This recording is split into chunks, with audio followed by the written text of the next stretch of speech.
Tersangka korupsi kasus jasa pengolahan sampah Tangerang Selatan berinisial SYM ditahan Kejati Banten di Rutan Kelas 2B Serang selama 20 hari.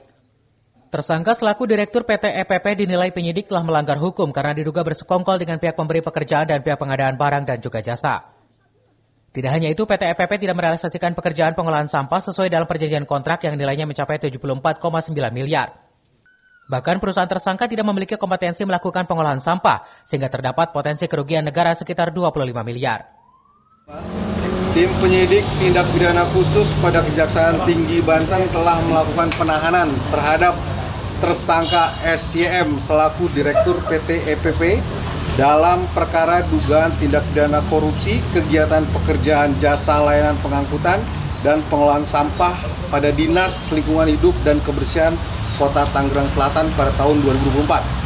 Kasus posisinya adalah pada bulan Mei tahun 2024, Dinas Lingkungan Hidup Kota Tangerang Selatan melaksanakan pekerjaan jasa layanan pengangkutan dan pengolahan sampah.